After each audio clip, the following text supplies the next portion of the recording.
चिड़िया अभी अभी 2 अंडों को जन्म दी थी। चिड़िया बहुत परेशान थी क्योंकि मॉनसून का मौसम जो शुरू हो गया था। चिड़िया ने अभी तक अपने लिए पक्का मकान भी नहीं बनाया था। वह एक घोंसले में रहती थी। अगर बारिश और तेज तूफान आई तो मैं क्या करूँगी? मैं अपने दोनों अंडों को बचा भी नहीं पाऊंगी। चिड़िया जंगल में दूर दूर तक देखती है।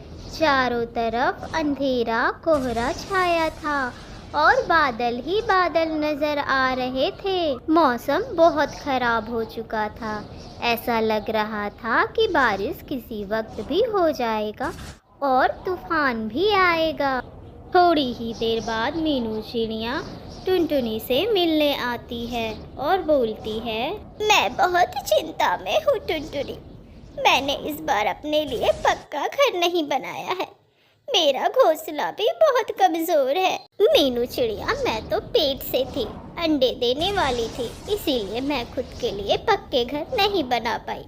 लेकिन तुम क्यों नहीं पक्का घर बना पाई हो? मेरी माँ बीमार थी, मैं उनकी सेवा करने के लिए चली गई थी। इन सब चीज़ों में मैं तो भूल ही गई कि मौसम शुरू होने वाला है और मुझे पक्के घर बनाने हैं। मुझे तो आना ही नहीं चाहिए था। मैं पेट से थी, फिर भी जैसे तैसे करके मैंने रानू दीदी के पास कुछ लकड़ियाँ जमा कर रखी है।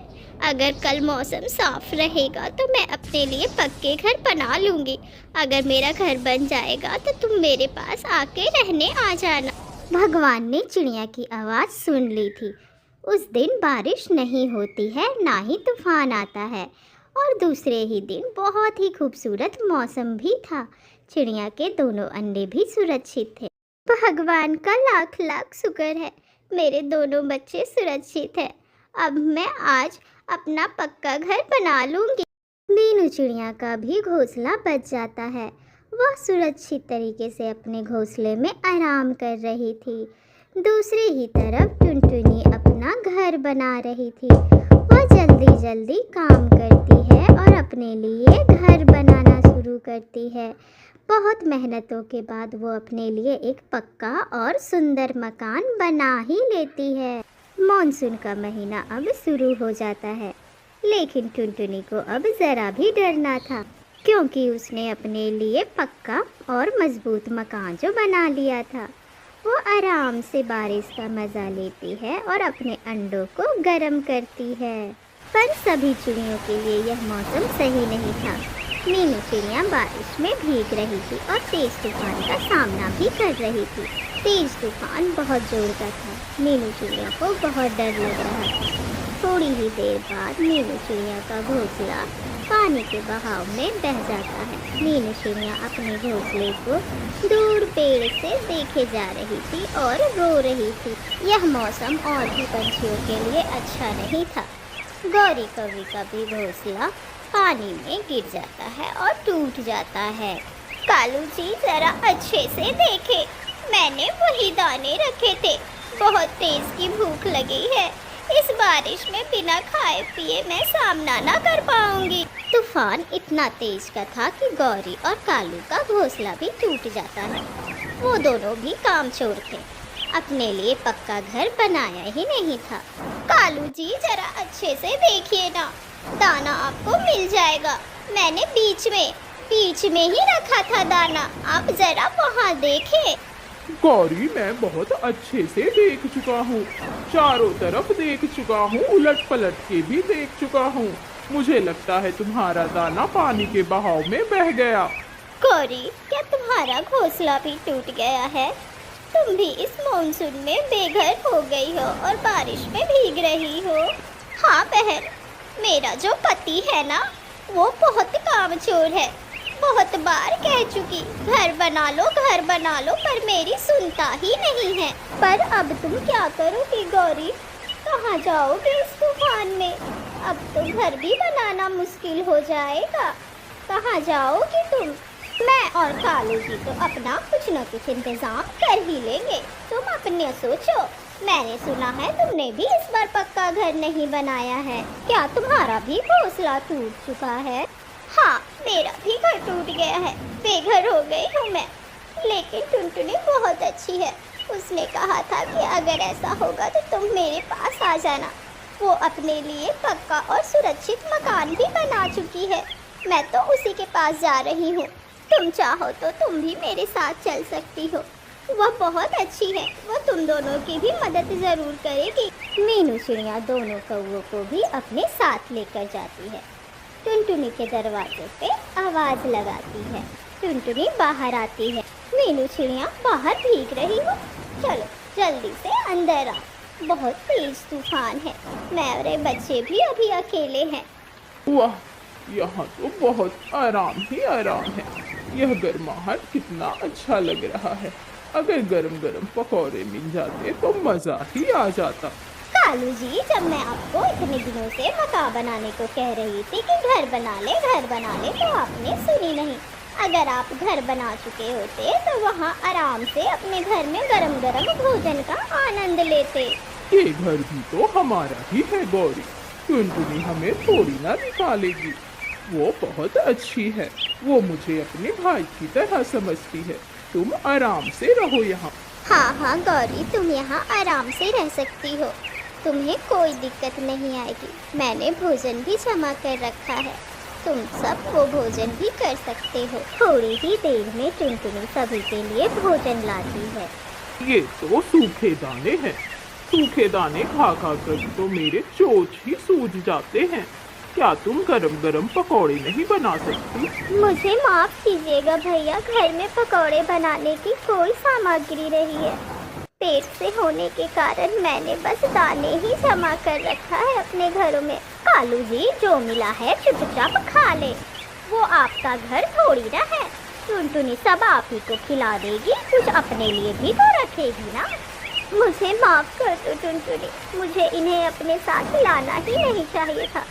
मैं तो भूल ही गई थी कि ये तो बहुत दुष्ट है, ये तुम्हें परेशान कर देंगे। कोई बात नहीं मीनू चिड़िया, हमें सभी की मदद करनी चाहिए और मैं सभी की मदद करती हूँ। इनका अभी बुरा वक्त चल रहा है। वह सब बातें ही कर रहे थे। यह तेज तूफान के कारण टुनटुनी का घर जोर जोर से हिलने लगता है। टुनटुनी चिल्लाती है, जल्दी से भागो चिड़ियों, लगता है यह घर टूटने ही वाला है। मैं अपने अंडों को जल्दी से लेती हूँ। टुनटुनी चिड़िया जल्दी से अपने दोनों बच्चों को पीठ पे रखती है और भागती है। उसके पीछे पीछे पंछी भी भागते हैं। सभी कोई जान बचाकर घर से बाहर निकल चुके थे। थोड़ी ही देर में वह घर गिर जाता है, पानी के बहाव में डूब जाता है और बह जाता है। वह सभी कोई जान बचाकर नदी उस पार जा रहे थे। वहाँ उन्हें एक रेल का डब्बा दिखता है। यह डब्बा मुझे सुरक्षित लगता है।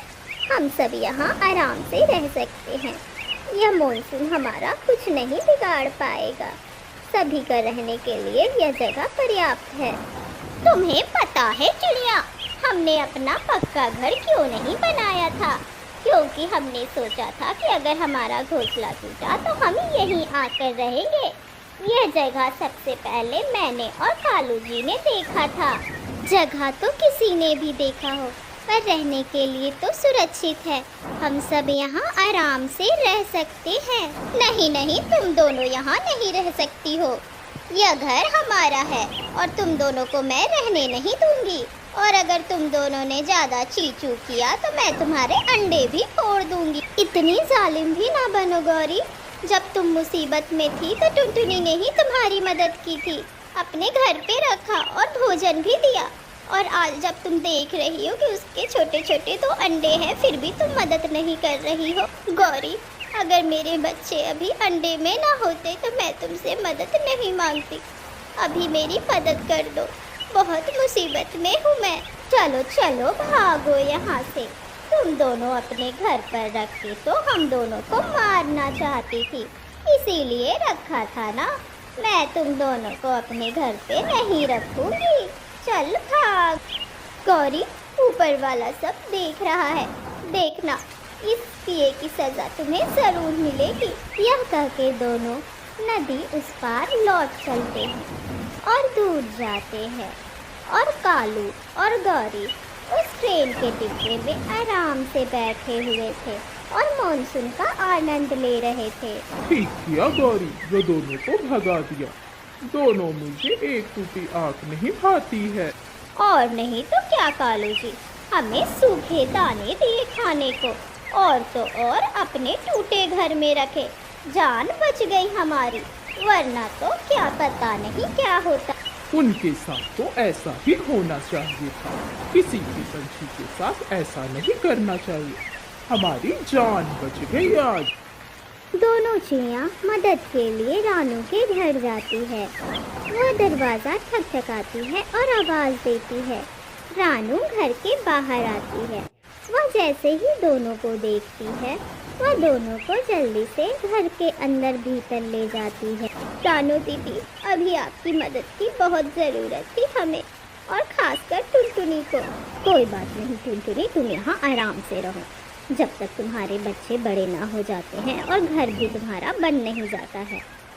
कालू जी भागे भागे, ये ट्रेन के डब्बा तो चलने लगा। मुझे किसी दूसरे जंगल में नहीं जाना, मैं तो यहीं रहूंगी। दोनों कोई ट्रेन के डब्बे से बाहर निकल जाते हैं और इस पूरे मॉनसून में भीगते रहते हैं। सर छिपाने के लिए उनके पास बस पेड़ ही था, और टुनटुनी अब सुरक्षित थी। उनके अंडों में से बच्चे भी बाहर आ गए थे। वह खुशी खुशी मॉनसून का आनंद ले रहे थे।